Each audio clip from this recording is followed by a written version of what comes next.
Hi hello ನಮಸ್ಕಾರ. ಇವಾಗ ನೀವು ನೋಡ್ತಿರೋ ಹೇರ್ ಸ್ಟೈಲ್ ಇದೆಯಲ್ಲ, ಇದನ್ನು ಯಾವ ರೀತಿ ಮಾಡೋದು ಅನ್ನೋದನ್ನು ನಾನು ಕಂಪ್ಲೀಟ್ ಈ ವಿಡಿಯೋದಲ್ಲಿ ನಿಮಗೆ ತೋರಿಸ್ಕೊಡ್ತೇನೆ. ಏನಂತ ವಿಶೇಷ ಅಂತ ಕೇಳೋದಾದರೆ, ಇಲ್ಲಿ ಯಾವುದೇ ರೀತಿಯ ನಾವು ಪ್ರೊಫೆಷ್ನಲ್ ಸ್ಪ್ರೇ ಆಗಿರ್ಬೋದು ಏನನ್ನೂ ನಾವು ಇಲ್ಲಿ ಯೂಸ್ ಮಾಡಿಲ್ಲ. ಯೂಸ್ ಮಾಡಿರೋದು ಒಂದು ಕ್ರಿಂಪರ್, ಒಂದು ನಾರ್ಮಲ್ ಸ್ಪ್ರೇ ಯೂಸ್ ಮಾಡಿರುವಂಥ ಹೇರ್ ಸ್ಟೈಲ್. ಇದು ಹೇಗೆ ಮಾಡೋದು ಅಂತ ನೋಡೋಣ. ಮೊದಲನೇದಾಗಿ ಹೇರ್ನ ಕ್ರಿಂಪ್ ಮಾಡಿದ್ದೀವಿ. ಸೊ ಲೈಟಾಗಿ ಕ್ರಿಂಪ್ ಮಾಡಿದ್ದೀವಿ. ನೆಕ್ಸ್ಟ್ ನಾನು ಕ್ರೌನ್ ಏರಿಯಾದಲ್ಲಿ ಒಂದು ಲೈನನ್ನು ತೆಗೆದಿದ್ದೀನಿ. ಜಿಗ್ಜಾಗ್ ರೂಪದಲ್ಲಿ ಒಂದು ಲೈನನ್ನು ತೆಗೆದು ಸ್ವಲ್ಪ ಬ್ಯಾಕ್ ಕೋಮಿಂಗ್ ಮಾಡಿದ್ದೀನಿ. ನಿಮ್ಗೆ ಗೊತ್ತಾಗ್ತಿದೆ, ನಾನು ಬಹುಶಃ ಇಲ್ಲೆಲ್ಲೂ ಒಂದು ಚೂರು ಕೂಡ ಸ್ಪ್ರೇ ಯೂಸ್ ಮಾಡಿಲ್ಲ. ಜಸ್ಟ್ ಲೈಟಾಗಿ ಬ್ಯಾಕ್ ಕೋಮಿಂಗ್ ಮಾಡಿದ್ದೀನಿ. ಫಿಂಗರ್ ಟ್ವಿಸ್ಟ್ ಮಾಡಿದ್ದೀನಿ. ಫಿಂಗರ್ ಟ್ವಿಸ್ಟ್ ಮಾಡಿ ನಾನಲ್ಲಿ ಪಿನ್ನನ್ನು ಸೆಕ್ಯೂರ್ ಮಾಡ್ತಿದ್ದೀನಿ. ನಿಮ್ಗೆ ಗೊತ್ತಾಗ್ತಾ ಇರ್ಬೋದು, ಫಿಂಗರ್ ನೋಡಿ, 2 ಫಿಂಗರ್ನ ಯಾವ ರೀತಿ ಟ್ವಿಸ್ಟ್ ಮಾಡೋದು ಅಂಥೇಳಿ. ಆ ಥರ ಟ್ವಿಸ್ಟ್ ಮಾಡಿದಾಗ ಸ್ವಲ್ಪ ಬೌನ್ಸಿಯಾಗಿ ಬರುತ್ತೆ, ಹೇರ್ ಸ್ಟೈಲ್ ಚೆನ್ನಾಗಿ ಸ್ಟೇ ಆಗುತ್ತೆ. ನೆಕ್ಸ್ಟ್ ಲೈನ್ ಕೂಡ ನಾನು ಹಾಗೆ ತೆಗೆದುಕೊಳ್ತಾ ಇದ್ದೀನಿ. ಫಸ್ಟು ಮಧ್ಯದಲ್ಲಿ ನಾನು ಆ ಕಡೆಯಿಂದ ಮತ್ತು ಈ ಕಡೆಯಿಂದ 2 ಲೈನನ್ನು ಕ್ರಿಯೇಟ್ ಮಾಡ್ಕೊಂಡಿದ್ದು. ಈಗ ಮತ್ತೆ ನಾನು ಪಕ್ಕದ ಲೈನನ್ನು ಕ್ರಿಯೇಟ್ ಮಾಡ್ತಾಯಿದ್ದೀನಿ. ಇದೇ ಥರ ಈ ಲೈನನ್ನು ಕ್ರಿಯೇಟ್ ಮಾಡಿ ಸೆಕ್ಯೂರ್ ಮಾಡ್ತಿದ್ದೀನಿ. ಸೊ ಇಲ್ಲಿ ಒಂದು ವಿಶೇಷ ಏನು ಅಂತ ಹೇಳಿದ್ರೆ, ಇದನ್ನು ನಾನು ನನ್ನ ಕ್ಲಾಸಲ್ಲಿ ನನ್ನ ಸ್ಟೂಡೆಂಟ್ಗೆ ಹೇಳ್ಕೊಡ್ತಿರುವಂಥದ್ದು. ಸ್ಟಾರ್ಟಿಂಗಲ್ಲಿ ಅವ್ರಿಗೆ ಯಾವುದೇ ಭಯ ಇಲ್ಲದೆ ಇಷ್ಟು ಈಸಿಯಾಗೂ ಹೇರ್ ಸ್ಟೈಲ್ ಕಲಿಬೋದಾ ಅನ್ನೋವಂಥ ಒಂದು ಕಾನ್ಫಿಡೆನ್ಸ್ ಬಿಲ್ಡ್ ಆಗಬೇಕು ಅಂತ ಹೇಳಿ. ಇನ್ನು ಈ ಕ್ಲಾಸ್ ಬಗ್ಗೆ ನಾನು ಹೇಳೋದಾದರೆ, ಈ ಕ್ಲಾಸ್ ಕಂಪ್ಲೀಟ್ಲಿ ಫ್ರೀ ಆಗಿರುತ್ತೆ. ಸೊ ಪ್ರತಿಯೊಂದು ಕೂಡ ಫ್ರೀ ಆಗಿರುತ್ತೆ. ಇಲ್ಲಿ ಯಾರೂ ಕೂಡ ₹1 ಕೂಡ ಫೀಸ್ ಕೊಡ್ತಾಯಿಲ್ಲ ನಮಗೆ. ಯಾಕಂತ ಹೇಳಿದ್ರೆ, ಇದೊಂದು RCT ಕಾನ್ಸೆಪ್ಟ್ ಆಗಿರುತ್ತೆ. ಇಲ್ಲಿ ಮಕ್ಕಳಿಗೆ ಎಜುಕೇಷನ್ಸ್ ಇರ್ಬೋದು, ಅಂದರೆ ಅವ್ರು ಯಾವ ಒಂದು ಸ್ಕಿಲ್ ಕಲಿಬೇಕು ಅಂತಾರೋ ಆ ಸ್ಕಿಲ್ಗೆ ಜಾಯ್ನ್ ಆಗ್ಬೋದು. ಅಲ್ಲಿಗೆ ಸಂಬಂಧಪಟ್ಟಂಗೆ ಊಟ ಇರ್ಬೋದು, ಅವ್ರು ಉಳ್ಕೊಳ್ಳುವಂಥ ವ್ಯವಸ್ಥೆ ಇರ್ಬೋದು, ಎಲ್ಲದೂ ಕೂಡ ಕಂಪ್ಲೀಟ್ಲಿ ಫ್ರೀ ಇರುತ್ತೆ. ಸೊ ನಾನು ಏನು ಹೇಳೋದಕ್ಕೆ ಇಷ್ಟಪಡ್ತೀನಿ ಅಂತ ಹೇಳಿದ್ರೆ, ಪ್ರತಿಯೊಬ್ಬರು ಕೂಡ ಇದನ್ನು ಯೂಸ್ ಮಾಡ್ಕೊಳ್ಳಿ ಅಂತ ಹೇಳಲಿಕ್ಕೆ ಇಷ್ಟಪಡ್ತೀನಿ. ನೋಡಿ, ಬಹುಶಃ ಫ್ರಂಟಲ್ಲಿ ಮಾತ್ರ ನಾನು ಸ್ವಲ್ಪ ಆರ್ಡಿನರಿ ಸ್ಪ್ರೇನ ಯೂಸ್ ಮಾಡಿದ್ದೀನಿ. ಐ ಥಿಂಕ್ ಆ ಸ್ಪ್ರೇ ಬಂದು ಒಂದು ₹150 ನಿಮಗೆ ಸಿಕ್ಕೋಗುತ್ತೆ. ಆ ಫ್ರಂಟಲ್ಲಿ ಮಾತ್ರ ನಾನು ಸ್ವಲ್ಪ ಸಣ್ಣ ಕೂದಲು ಇದ್ದಿದ್ದರಿಂದ ಅಲ್ಲಿ ಮಾತ್ರ ನಾನು ಸ್ವಲ್ಪ ಸ್ಪ್ರೇ ಮಾಡಿದ್ದೀನಿ, ಬಿಟ್ಟರೆ ಬೇರೆಲ್ಲೂ ಕೂಡ ನಾನು ಸ್ಪ್ರೇನೂ ಕೂಡ ಯೂಸ್ ಮಾಡಿಲ್ಲ. ಹಾಗಾಗಿ ಪ್ರತಿಯೊಬ್ಬರು ಕೂಡ ಹೇರ್ ಸ್ಟೈಲ್ನ ಟ್ರೈ ಮಾಡ್ಬೋದು. ಚೆನ್ನಾಗೇ ಬರುತ್ತೆ, ತುಂಬಾ ಚೆನ್ನಾಗಿ ಬರುತ್ತೆ. ಸೊ ನನ್ನ ಸ್ಟೂಡೆಂಟ್ ಹೇರ್ ಸ್ವಲ್ಪ ಲಾಂಗ್ ಇದ್ದಿದ್ದರಿಂದ ನಾನು ಯಾವುದೇ ರೀತಿ ಎಕ್ಸ್ಟೆನ್ಷನ್ ಕೂಡ ಇಲ್ಲಿ ಯೂಸ್ ಮಾಡಿಲ್ಲ. So completely natural hair. ಈಗ ನಾನು ಏನು ಹೇಳ್ತಿದ್ದೀನಿ ಅಂದರೆ, ನನ್ನ ಸ್ಟೂಡೆಂಟ್ಸ್ಗೆ ಇಲ್ಲಿ ಈಗ ಈ ಒಂದು ಹೇರ್ ಸ್ಟೈಲ್ ಫ್ರಂಟಲ್ಲಿ ಏನು ಮಾಡಿದ್ದೀವಲ್ವ, ಇದನ್ನೇ ಇಟ್ಕೊಂಡು ಬ್ಯಾಕಲ್ಲಿ ಎಷ್ಟು ವೆರೈಟಿಯಾಗಿ ಹೇರ್ ಸ್ಟೈಲ್ಗಳನ್ನು ಕ್ರಿಯೇಟ್ ಮಾಡ್ಬೋದು ಅನ್ನೋದ್ರ ಬಗ್ಗೆ ಈಗ ಅಲ್ಲಿ ಎಕ್ಸ್ಪ್ಲೈನ್ ಮಾಡ್ತಿರೋದು. ಅದು ಬಹುಶಃ ನಿಮಗೆ ಇವರೇನೋ ಮಾಡ್ಲಿಕ್ಕೆ ಹೋಗಿ ಮತ್ತೇನೋ ಆಯಿತು ಅಂತ ಅಲ್ಲ. ಅದು ನನ್ನ ಒಂದು ಸ್ಟೂಡೆಂಟ್ಸಿಗೆ ಒಂದು 2ರಿಂದ 3 ಥರ ಹೇರ್ ಸ್ಟೈಲ್ನ ಇದರಲ್ಲೇ ಕ್ರಿಯೇಟ್ ಮಾಡ್ಬೋದು ಅನ್ನೋದನ್ನು ನಾನು ಎಕ್ಸ್ಪ್ಲೈನ್ ಮಾಡ್ತಾಯಿದ್ದೀನಿ. ಮತ್ತು ಈ ಕ್ಲಾಸ್ದು ವಿಶೇಷತೆ ಏನು ಅಂತ ಹೇಳೋದೇ ಆದರೆ, ಇಲ್ಲಿ ಪ್ರತಿದಿನ ನಾವು ಯಾವುದಕ್ಕೂ ಕೂಡ ಒಂದು ಕ್ಲಾಸನ್ನು ಇನ್ನೊಂದು ದಿನ ಮತ್ತೊಂದು ದಿನ ಆ ಥರ ನಾವು ಏನೂ ಮಾಡೋಕ್ಕೋಗಲ್ಲ. ಯಾಕೆ ಅಂತ ಹೇಳಿದ್ರೆ, ಕಂಪ್ಲೀಟ್ ಬ್ಯೂಟಿಷಿಯನ್ ಕೋರ್ಸ್ ಇದು. ಕಂಪ್ಲೀಟ್ ಬ್ಯೂಟಿಷಿಯನ್ ಕೋರ್ಸನ್ನು 35 ಡೇಸಲ್ಲಿ ಮುಗಿಸ್ಬೇಕಾಗತ್ತೆ. ಹಾಗಂತ ನಾವು ಏನೇನೋ ಹೇಳ್ಕೊಡ್ತೀವಿ ಅಂತಲ್ಲ. ಬಹುಶಃ ಮುಂದಿನ ವೀಡಿಯೋಗಳಲ್ಲಿ ನಿಮಗೆ ಅದ್ರದ್ದು ಡೀಟೇಲ್ಸ್ ವೀಡಿಯೋ ಗೊತ್ತಾದಾಗ ನಿಮ್ಗೆ ಅರ್ಥ ಆಗುತ್ತೆ, ಓ ಇಷ್ಟೆಲ್ಲ ಇರುತ್ತಾ ಕ್ಲಾಸಸ್ಸಲ್ಲಿ ಅಂತ ಹೇಳಿ. ಸೊ ಹಾಗಾಗಿ ಪ್ರತಿಯೊಂದಕ್ಕೂ ನನ್ನನ್ನು ಫಾಲೋ ಮಾಡಿ.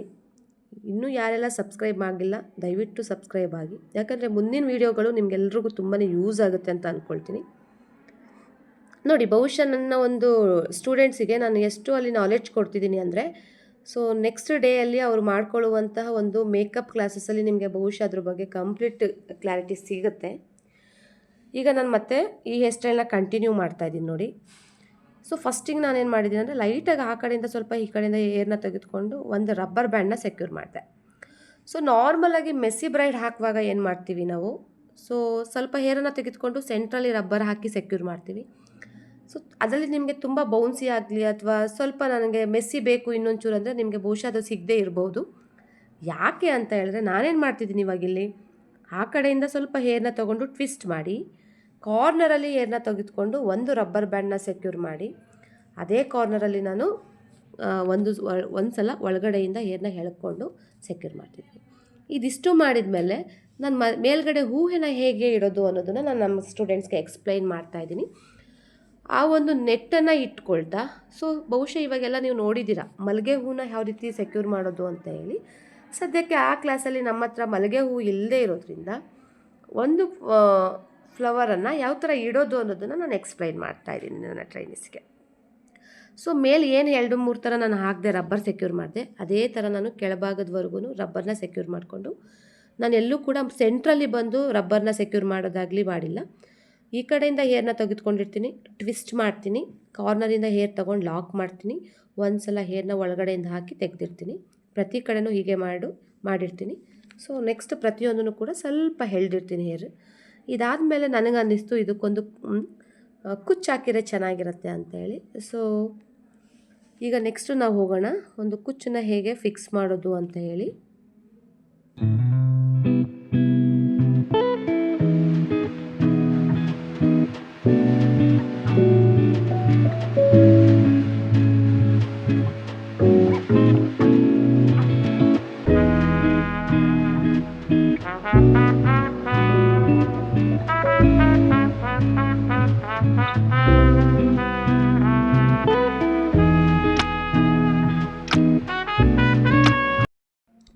ನೋಡಿ ಈಗ ನಾನೊಂದು ಅದು ಕುಚ್ಚನ್ನ ಫಿಕ್ಸ್ ಮಾಡುವಂಥ ಪ್ರಯತ್ನ ಮಾಡ್ತಿರೋವಂಥದ್ದು. ಸೊ ಸ್ಟಾರ್ಟಿಂಗಲ್ಲಿ ಏನಾಗುತ್ತೆ ಅಂದರೆ ಕಲಿಯೋವಂಥವ್ರಿಗೆ ಇಲ್ಲಿ ಸ್ವಲ್ಪ ಏನೋ ಆಗ್ತಾಯಿದೆ, ಇಲ್ಲಿ ಬಿಚ್ಚೋಗ್ತಿದೆ, ಇದು ಯಾಕೋ ಸಣ್ಣ ಆಯಿತು, ಈ ಥರ ಪ್ರಾಬ್ಲಮ್ ಅನಿಸುತ್ತೆ. ಆದರೂ ಕೂಡ ನಿಮ್ಮ ಪಾಡಿಗೆ ನೀವು ಕೆಲಸ ಏನಿದೆ ಅದನ್ನು ಮಾಡ್ತಾ ಹೋಗಿ, ಬಿಕಾಸ್ ಕೊನೆಯಲ್ಲಿ ಅದು ಚೆನ್ನಾಗೇ ಬರುತ್ತೆ. ಸೊ ಅದನ್ನು ನಾನು ನನ್ನ ಸ್ಟೂಡೆಂಟ್ಸ್ಗೆ ಹೇಳುವಾಗ ಮಾಡಿರುವಂಥದ್ದು. ಈಗ ನೋಡಿ ನಾನು ಆ ಒಂದು ಕುಚ್ಚನ್ನು ಯಾವ ಥರ ಫಿಕ್ಸ್ ಮಾಡೋದು ಅಂತ ನಮ್ಮ ಸ್ಟೂಡೆಂಟ್ಸಿಗೆ ಹೇಳ್ತೀನಿ. ಬೇಸಿಕಲಿ ಅವ್ರು ಫಿಕ್ಸ್ ಮಾಡುವಾಗ ಏನೆಲ್ಲ ಪ್ರಾಬ್ಲಮ್ ಫೇಸ್ ಮಾಡ್ತಾರೆ ಅನ್ನೋದನ್ನು ತೋರಿಸ್ತಾನೆ ನಾನು ಆ ಕೆಲಸನ ಮಾಡ್ತಾ ಇರೋದು. ಈ ಥರ ಆದಾಗ ನೀವು ಯಾವ ಥರ ಅದನ್ನು ಸೆಕ್ಯೂರ್ ಮಾಡ್ಬೋದು ಅನ್ನೋದನ್ನು ಎಕ್ಸ್ಪ್ಲೈನ್ ಮಾಡೋದಕ್ಕೋಸ್ಕರನೇ ಈ ಥರ ಹೇರ್ ಸ್ಟೈಲ್ ಹಾಕ್ತಾ ಇರೋದು. ಸೊ ಫೈನಲ್ ಲುಕ್ ನೋಡುವಾಗ ಅರ್ಥ ಆಗುತ್ತೆ ಹೇಗೆ ಬಂದಿದೆ ಅನ್ನುವಂಥದ್ದು. ಸೊ ಮೇಯ್ನಾಗಿ ನಾನು ನಿಮ್ಗೆ ಕೊಡೋಕೆ ಹೋಗ್ತಾ ಇರೋವಂಥ ಇನ್ಫಾರ್ಮೇಷನ್ಸ್ ಅಂತ ಬಂದಾಗ ನಾವೇನು ಕ್ಲಾಸ್ ಬಗ್ಗೆ ಮಾತಾಡ್ತಿದ್ವಿ ಅದು. ಸೊ ಈ ಕ್ಲಾಸಸ್ಸಲ್ಲಿ ಕಂಪ್ಲೀಟ್ಲಿ ಎಲ್ಲದೂ ಕೂಡ ಫ್ರೀ ಇದ್ದು ಪ್ರತಿಯೊಬ್ಬರು ಕೂಡ ಇದನ್ನು ಯೂಸ್ ಮಾಡ್ಕೋಬೇಕು ಅಂತ ಹೇಳ್ತೀನಿ. ಪ್ರತಿಯೊಬ್ಬರಿಗೂ ಕೂಡ ಅವರವರ ಡಿಸ್ಟಿಕಲ್ಲಿ ಇದ್ರದ್ದು ಯೂಸ್ ಸಿಗುತ್ತೆ. ಸೊ ಪ್ರತಿಯೊಬ್ಬರು ಅವರವರ ಡಿಸ್ಟಿಕಲ್ಲಿ ನೀವು ಹೋಗಿ ಈ ಥರ ಫ್ರೀ ಕ್ಲಾಸಸ್ನ ತೆಗೆದುಕೋಬೋದು. ಫ್ರೀ ಕ್ಲಾಸಸ್ ಬಗ್ಗೆ ಒಬ್ಬೊಬ್ಬರಲ್ಲಿ ಒಂದೊಂದು ಒಪಿನಿಯನ್ ಇರ್ಬೋದು, ಬಟ್ ಪ್ರತಿಯೊಂದೂ ಕೂಡ ಏನು ಯೋಚನೆ ಮಾಡದೆ ಜಡ್ಜ್ ಮಾಡಬಾರ್ದು. ಯಾಕೆ ಅಂತ ಹೇಳಿದ್ರೆ, ಸೊ ಹೊರ್ಗಡೆ ಹೋಗಿ ಲಕ್ಷಾಂತರ ರೂಪಾಯಿ ದುಡ್ಡು ಕೊಟ್ಟು ಕೂಡ ತುಂಬ ಜನ ಕಲಿತಿದ್ದಾರೆ. ಸೊ ಕಂಪ್ಲೀಟ್ಲಿ ಕೊಡಲಿಕ್ಕಾಗಲ್ಲ ಅನ್ನುವಂಥವ್ರು ಇರ್ಬೋದು, ಸೊ ತುಂಬ ಕಷ್ಟಪಡ್ತಿರೋ ಅಂಥವ್ರು ಇರ್ಬೋದು, ಸೊ ಯಾವುದಾದ್ರು ಒಂದು ಸ್ಟೇಜ್ ಸಿಕ್ಕಿದ್ರೆ ಯೂಸ್ ಮಾಡ್ಕೋಬೋದು ಅಂತ ಅಂದ್ಕೊಳ್ಳೋ ಅಂಥವ್ರು ಇರ್ಬೋದು. ಸೊ ಎಲ್ರಿಗೂ ಕೂಡ ಇದು ತುಂಬಾ ಹೆಲ್ಪ್ ಆಗುತ್ತೆ. ಸೊ ದಯವಿಟ್ಟು ಒಂದು ಸಲ ಈ ಥರ ಒಂದು ಉಪಯೋಗಗಳನ್ನ ಎಲ್ಲರೂ ಕೂಡ ಯೂಸ್ ಮಾಡಿಕೊಡಿ.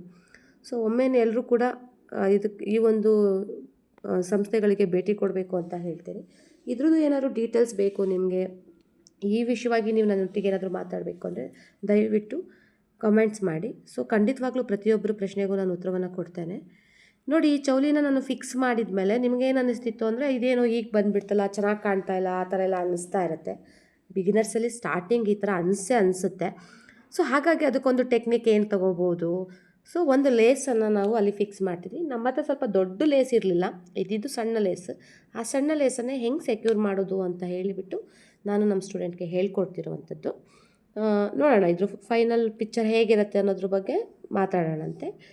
ಇನ್ನು ನಮ್ಮ ಕ್ಲಾಸ್ ಬಗ್ಗೆ ನಾವು ಹೇಳೋದಾದರೆ, ಸೊ ಇಲ್ಲಿ ಬರೀ ಬ್ಯೂಟಿಷಿಯನ್ ಅಂತಲೇ ಅಲ್ಲ, ಟೈಲರಿಂಗ್ ಇರ್ಬೋದು, ಎಂಬ್ರಾಯ್ಡ್ರಿಂಗ್ ಇರ್ಬೋದು, 2 ವೀಲರ್ ರಿಪೇರಿ ಇರ್ಬೋದು, CC ಕ್ಯಾಮ್ರಾದಿರ್ಬೋದು, ಫೋಟೋಗ್ರಫಿ ಇರ್ಬೋದು, ಟ್ಯಾಲಿ ಇರ್ಬೋದು, DTP ಇರ್ಬೋದು, ಇನ್ನೂ ತುಂಬ ವಿಷಯಗಳನ್ನ ನಮ್ಮಲ್ಲಿ ಕಲಿಸ್ಕೊಡ್ತೇವೆ.